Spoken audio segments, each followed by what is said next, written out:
Hi, my name is Susan Lohman and I'm the Crochet Architect. I've got an invisible join to teach you today to be used at the end of a project worked in rounds so you cannot see your join at all. So let's get started.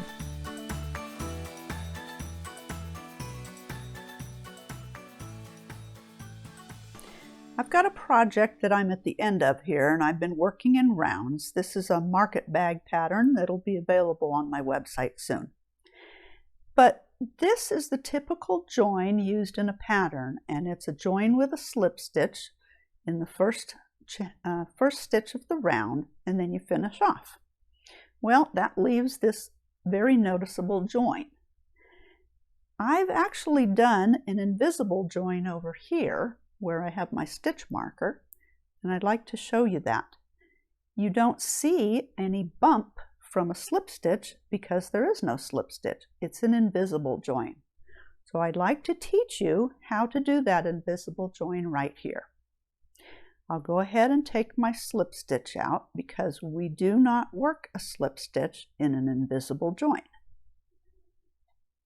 We get to the end of our last stitch, and instead of joining with a slip stitch in our next stitch, we're going to finish off our yarn, leaving a nice long tail, and then we're going to pull the tail through our last stitch so that we have the tail that we can then insert into a tapestry needle, because this join is done in a tapestry needle.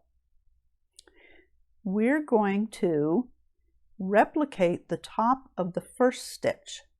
So what we do is we'll insert our tapestry needle into the top of the second stitch that's worked from the front to the back, and then we insert our hook back down into the last stitch we worked.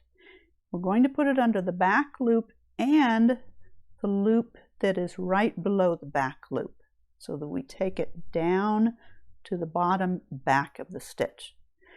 We adjust the top loop here on top of our first stitch to be about the same size as the stitches on either side, and then we would go ahead and weave in our tail under the bottom legs of our stitches on the back of the work, going in one direction, going down, and coming back in the other direction on the next row, and that will make that end nice and tight in there.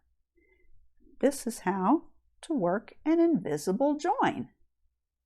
I hope you've enjoyed this quick tutorial on making the invisible join and that you'll give it a try soon in one of your next crochet projects worked in rounds.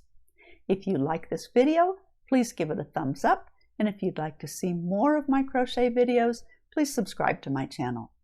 Thanks so much for watching, and happy invisible joining to all of you.